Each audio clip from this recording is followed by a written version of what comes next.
n'y a pas eu véritablement de mouvements ou de courants djihadistes en Chine, mais plutôt des courants fondamentalement nationalistes et islamistes, nés en particulier dans les années 1980.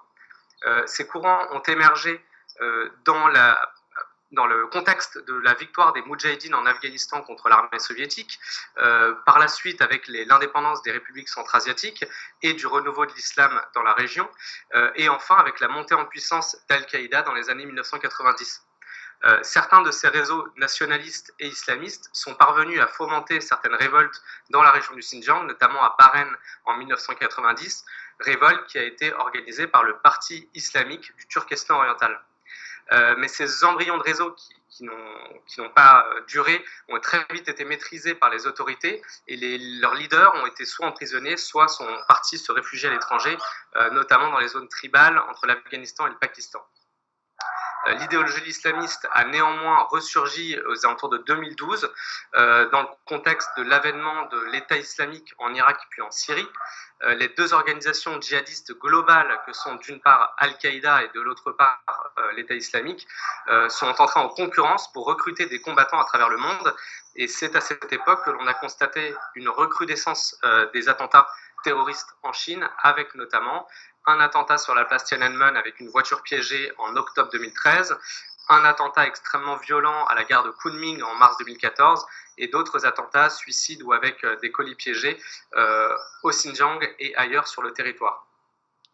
Aujourd'hui, plus particulièrement depuis 2015, il y a quasiment aucune attaque dénombrée sur le territoire chinois et l'appareil sécuritaire déployé par Pékin au Xinjiang, mais également sur le reste du territoire et en particulier dans les grandes villes,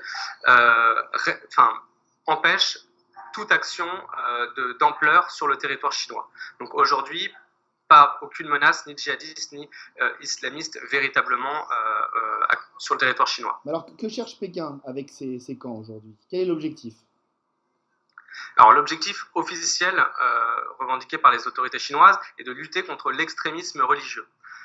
En réalité, donc, ils fournissent ces camps de rééducation une éducation politique ou idéologique qui se veut homogène au sein des populations d'ethnie minoritaire au Xinjiang et bien évidemment en conformité avec les doctrines du Parti communiste chinois selon l'idéologie communiste et socialiste, la pensée de Xi Jinping et l'apprentissage du mandarin. Et sans égard, bien entendu, pour le rôle des minorités ethniques de la région, qui pourtant devraient jouir d'une certaine autonomie culturelle, puisque le nom de la région porte justement et s'intitule justement donc région autonome ouïghour du Xinjiang. Donc finalement, les minorités ethniques qui constituent presque la moitié de la population de la région du Xinjiang ne bénéficient ni d'une autonomie culturelle, ni des bénéfices des politiques de développement économique chinoises au Xinjiang. Et alors en termes d'efficacité, si on se place du point de vue des intérêts du Parti communiste chinois, à court terme, on pourrait avoir un seul intérêt que le parti pourrait y trouver, c'est un contrôle très court-termiste, c'est-à-dire immédiat, d'une partie de la population, celle qui est dans les camps.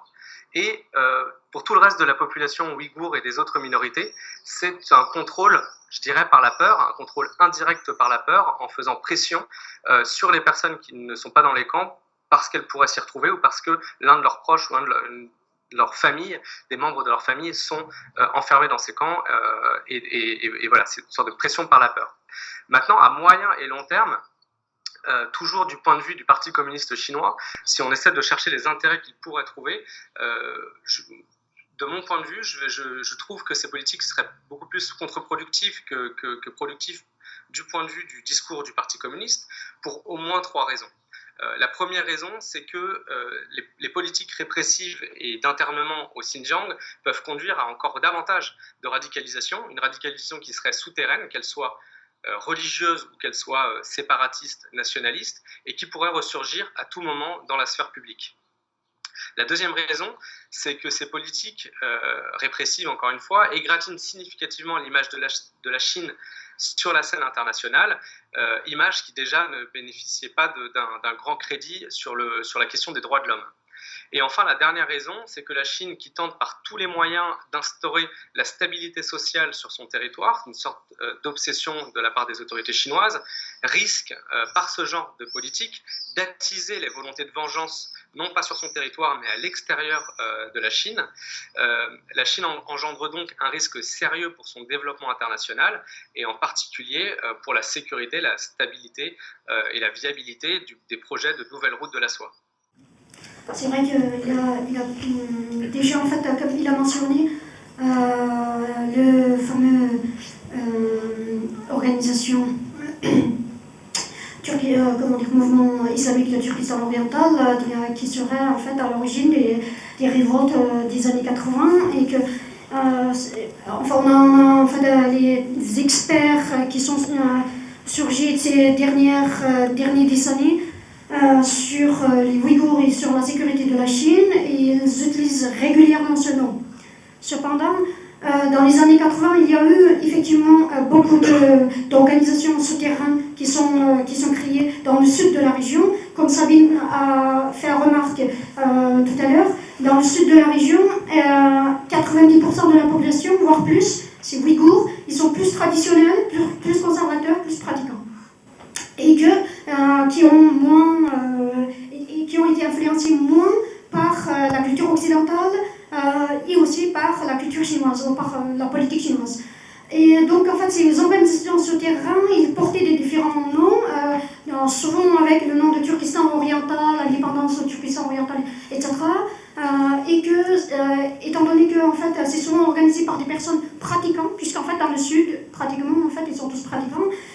Et donc, la Chine, le gouvernement chinois avait nommé l'ensemble de ces différentes organisations sous le nom de mouvement islamique de Turkestan oriental. C'est un nom donné non pas par ces Ouïghours révoltaires, mais par la Chine. Ça, c'est un point important parce que ces dernières années, on en a vu toutes les couleurs. Certains sont pseudo, certains sont réellement experts sur les questions de la sécurité en Chine, qui utilisent ça. Ensuite, concernant en fait, la dernière remarque que Julien a fait sur les trois aspects pourquoi et comment de cette politique de camp de concentration dans la région, effectivement, ça fait que l'effet contraire, mais en réalité pour la diaspora ouïghour, notamment pour les intellectuels ouïghours dans la diaspora, il y a très peu de possibilités qu'il y aurait une quelconque contestation à un mouvement qui puisse ressurgir dans la région. Ceux qui sont, on parle de maintenant en fait jusqu'à 3 millions de personnes enfermées. À l'extérieur, il y a les centres ouverts de rééducation qui sont régulièrement, qui peuvent le soir, ils peuvent coucher chez eux, mais dans la journée, ils doivent venir participer comme un camp. Et que le reste du temps, comme en fait les journalistes ils ont brillamment montré les checkpoints partout et qu'ils sont surveillés sur 24 heures sur 24.